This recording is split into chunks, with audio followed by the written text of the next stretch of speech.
Story number 1. A little blonde girl lived in the house. When I was younger, I used to take naps upstairs, but by the time I was 8 years old, I absolutely refused to go upstairs. The upstairs had two large closets. They ran from one side of the upstairs all the way to the other side on both sides. It was essentially a crawl space that was maybe 30 feet long.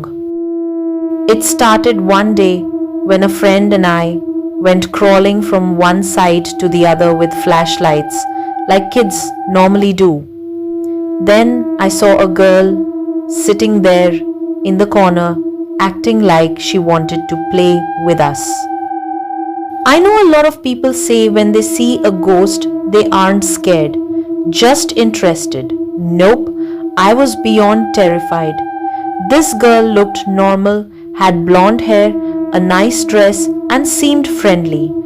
I stayed silent, kept crawling behind my friend, and got out of the closet.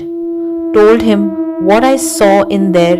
He said he didn't see it, but felt like he didn't want to go back in. Then my parents would occasionally send me upstairs to get something, and when I would get up there, I would see the doors swing open, as if they were trying to get me to come inside. I would lose toys and wouldn't be able to find them anywhere. Suddenly, my parents would be fishing Christmas presents out of the attic, and we would find some of my toys in there. I remember being 8 years old. My parents are asleep still in the morning, and I leashed up my dog to go take on the monster in the attic.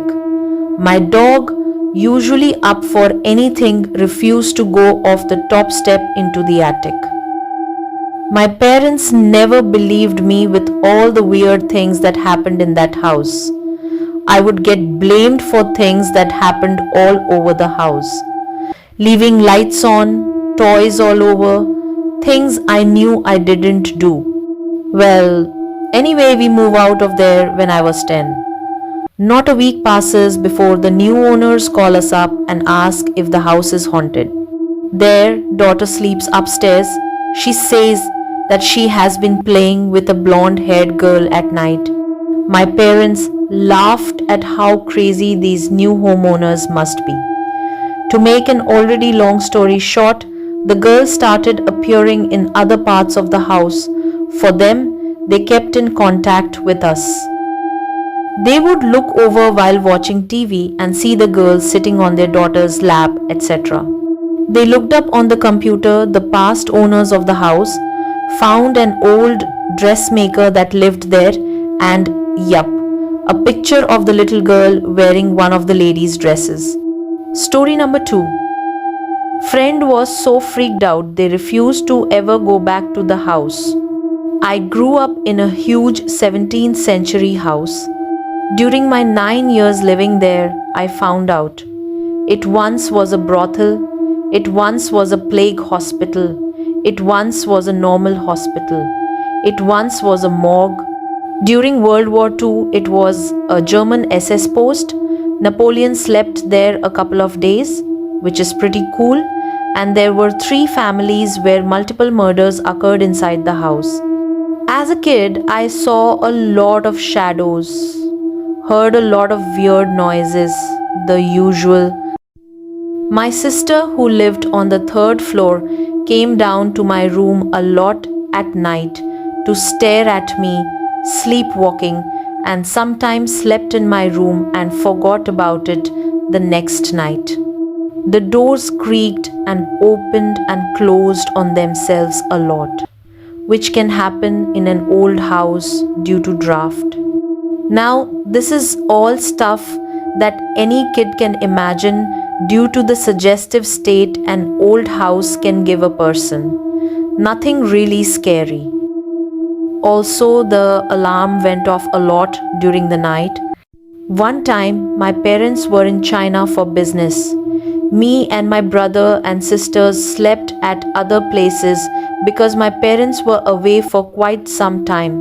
I had to go to hockey practice, but I forgot some gear, so me and my friend went to get it. The house was engulfed in darkness and very silent. As we walked out of my room, we hear footsteps in the attic. Two of my siblings had their bedrooms there, so I thought one of them was at home. I shouted at them, which made the footsteps stop.